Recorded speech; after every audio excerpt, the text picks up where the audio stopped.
Welcome back to the Killebrew's Arc. In today's video, what we will be sharing is our design for the Killebrew's garden. It has been rain shower season here. So in those spurt moments where it hasn't been raining, we've been just going outside and exploring, putting our garden wisdom or our land wisdom to use and walking around the acreage and realizing that there has been so much medicine.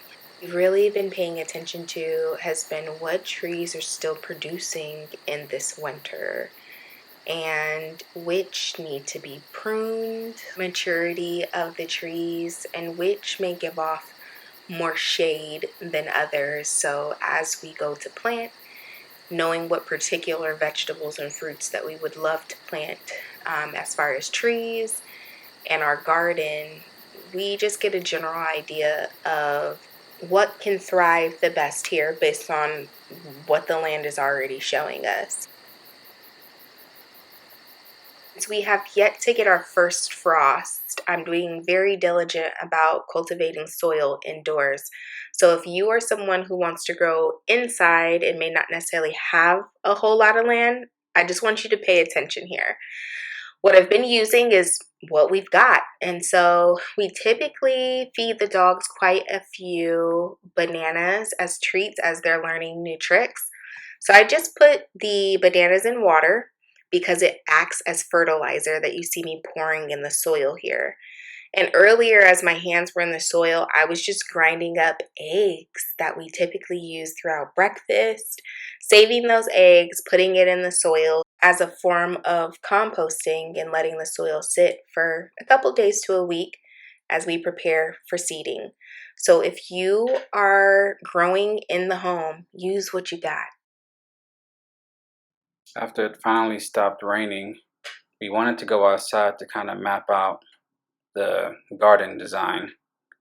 So we went outside to take a look at what size we wanted to make it, and we came up with an idea, and it was actually quite bigger than what we expected. So we sat down and drew out the design, and we went outside to map out the perimeter. So as you see here in this picture,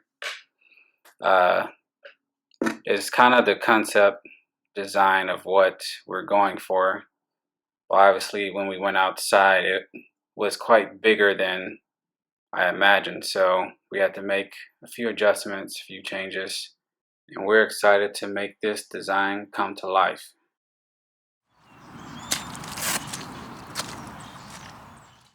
In the meantime, we have been having some plumbing issues. So my dad came over to help me out to fix this issue. After several weeks of messing with this, we finally were able to get all the pipes unclogged. I don't know exactly how it got that bad that it took us that long, but we were able to. So let me actually tell you all what happened.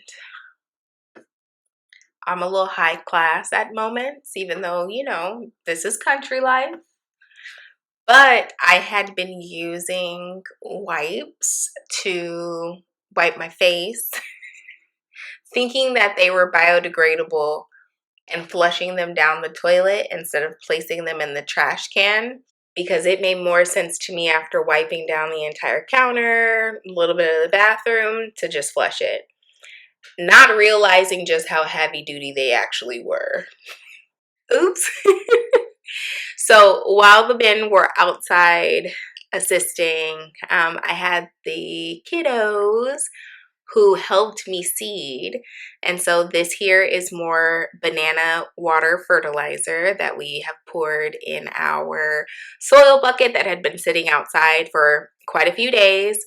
We're just placing them in our seeding compartments.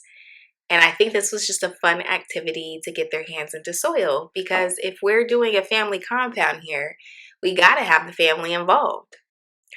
And so once again, if you were growing indoors, you can see these are cartons with leftover shells from eggs. use what you got. And we successfully seeded everything for spring. So I want to give you a list of what our niece and nephews planted.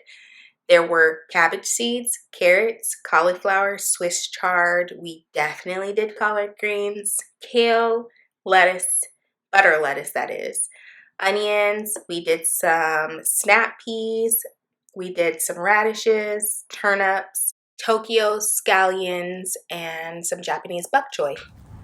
Now that we know what we are expecting to have a harvest of, we took it back to the garden and we started to observe the area that we wanted to plant in so we can prime it.